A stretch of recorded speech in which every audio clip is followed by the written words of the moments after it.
Hello दोस्तों, नमस्कार।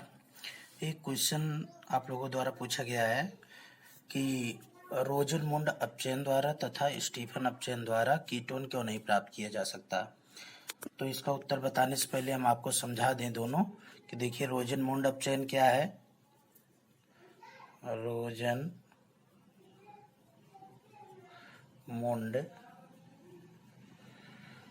Reduction, रोजनमुंड reduction ये क्या होता है, पहले इसको जान लीजिए। देखिए, मान लीजिए अगर कोई हम एरोमेटिक एसिड हैलाइड ले लें, एरोमेटिक एसिड हैलाइड COOCl, ये है बेंजीनोइल क्लोराइड, बेंजीनोइल क्लोराइड। यदि हम इसको हाइड्रोजन के साथ प्लेडियम युक्त बेरियम सल्फेट, ये इसका स्पेसिफिक रिएजेंट है रोजनमुंड अपचयन में, प्लेडियम युक्त बेरियम सल्फेट। तो यहाँ से देखिए एक हाइड्रोजन जो है HCl के साथ जुड़कर HCl बना लेता है। ये HCl रिमूव हो जाता है यहाँ से हाइड्रोजन के साथ, यहाँ से HCl निकलता है और ये H इससे जुड़ जाता है, तो ये बन जाता है एल्डिहाइड। ये बन जाता है एल्डिहाइड और प्लस HCl, ये बेंजल्डिहाइड इसको कहते हैं, बेंजल्डिहाइड।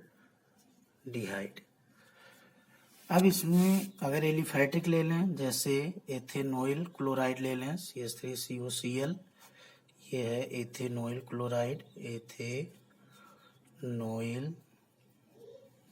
क्लोराइड, एथेनोइल क्लोराइड को हाइड्रोजन के साथ प्लेडियम युक्त बेरियम सल्फेट लगा देंगे।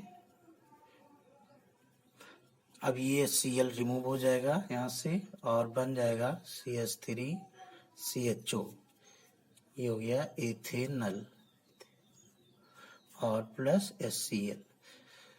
तो देखिए इससे हम दोनों एलिफैटिक और एरोमेटिक दोनों में देख रहे हैं कि हमें एल्डिहाइड ही प्राप्त हो रही है। इसका कारण ये है कि ये जो हमारा एसिड हैलाइड समूह है ये टर्मिनल समूह होता है, ये टर्मिनल ग्रुप, और इसमें भी देखिए वही ग्रुप है, ये भी टर्मिनल ग्रुप है, टर्मिनल ग्रुप।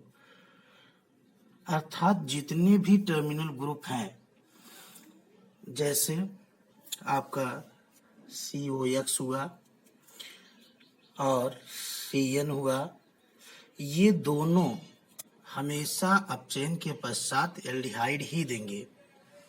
और बहुत सारे टर्मिनल समूह हैं, टर्मिनल समूह वाले टर्मिनल समूह ही देते हैं, जैसे CHO, ये भी एक टर्मिनल समूह है, COOH कार्बोक्सिलिक समूह, ये भी टर्मिनल समूह है, COX ये भी टर्मिनल समूह है, और CN ये भी टर्मिनल समूह है। तो ये सब किनारे पर हमेशा आते हैं, जहां से जुड़ते हैं वहीं से इनकी काउंटिंग शुरू हो जाती है। तो ये देखिए ये जो जितने भी रोजनमुंड अपचयन होते हैं सब में एसिड हैलाइड होता है, और एसिड हैलाइड में जो ग्रुप होता है इसका जो पेरेंट ग्रुप होता है, तो हम देखें तो ये एक एसिड से बनता है CH3COOH। अब इसकी क्रिया अगर हम PCl5 से करा दें तो हमें प्राप्त होगा acid halide CH3COCl plus HCl plus POCl3। ये देखिए ये जो हमें एसिड हैलाइड समूह प्राप्त हुआ, ये किससे प्राप्त हुआ?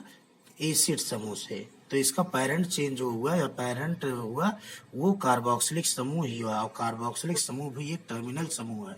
तो इसीलिए जब भी हम रोजनमुंड अपचयन कराते हैं तो हमेशा टर्मिनल समूह एल्डिहाइड ही प्राप्त होता है।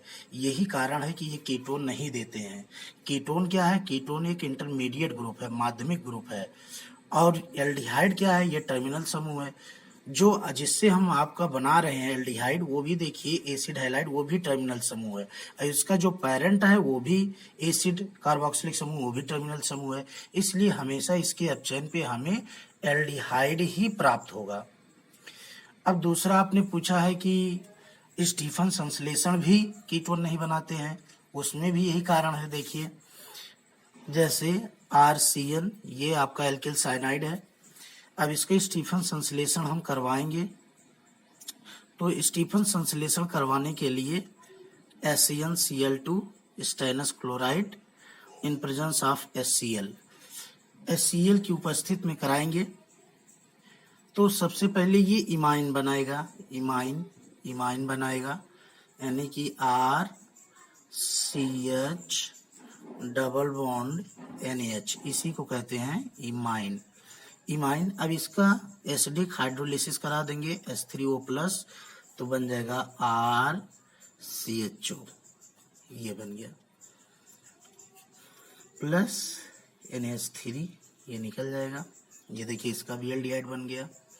अब इसके स्थान पर stannous chloride in presence of HCl, इसके स्थान पर हम ले सकते हैं di iso butyl aluminium, di iso butyl aluminium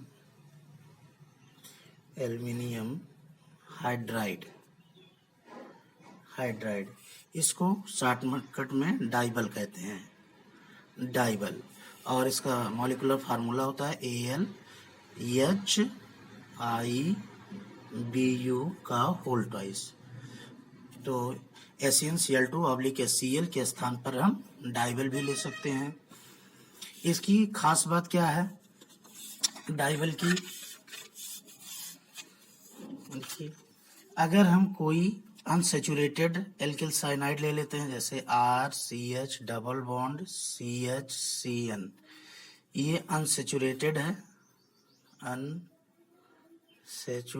unsaturated alkyl cyanide, unsaturated alkyl cyanide लेते हैं, डाइबल लगाएंगे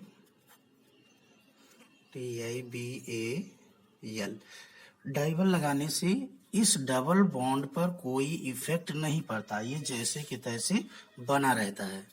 तो ये बना लेगा RCH double bond CH double bond NH, ये बन जाएगा। अब इसकी हाइड्रोलिसिस कराएंगे, तो RCH डबल बॉन्ड CHCHO, ये देखिए एल्डिहाइड भी बन गया और आपका जो डबल बॉन्ड था उस पर कोई प्रभाव नहीं पड़ा।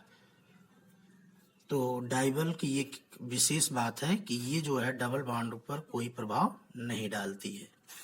अब तो आपको समझ में आ गया होगा कि क्या कारण है कि ये दोनों जो है स्टीफन संश्लेषण और रोजेनमुंड, ये दोनों केवल एल्डिहाइड बनाते हैं, कीटोन नहीं बनाते हैं। कारण यही है कि दोनों जो है टर्मिनल समूह है, और टर्मिनल समूहों का हमेशा अपचयन कराने पर केवल एल्डिहाइड प्राप्त होता है, कीटोन प्राप्त नहीं होता है। और एक एग्जांपल देख लीजिए, जैसे हम ले लें CH3CH2CN, ये एग्जांपल पहले भी हम आपको करवा चुके हैं, H2, और डाइबल ले लेते हैं TABAL, हाइड्रोलिसिस करा देते हैं, बन जाएगा CH3 CH2 और CHO। मैं आशा करता हूं कि आप लोगों को ये बात समझ में आ गई होगी कि एल्डिहाइड रोजेनमुंड अपचयन और कीटोन बनाते हैं। रोजेनमुंड अपचयन और स्टीफन संश्लेषण द्वारा एल्डिहाइड ही बनाया जाता है, कीटोन बनाना इससे संभव नहीं है, क्योंकि कीटोन जो है इंटरमीडिएट ग्रुप होता है, कीटोनिक समूह उसमें CO होता है, और इंटरमीडिएट होता है, माध्यमिक होता है, अर्थात दो कार्बनों के बीच में आता है। इसी कारण से कीटोन नहीं बनाया जा सकता। रोजेनमुंड अपचयन द्वारा और स्टीफन संश्लेषण द्वारा केवल एल्डिहाइड ही बना सकते हैं।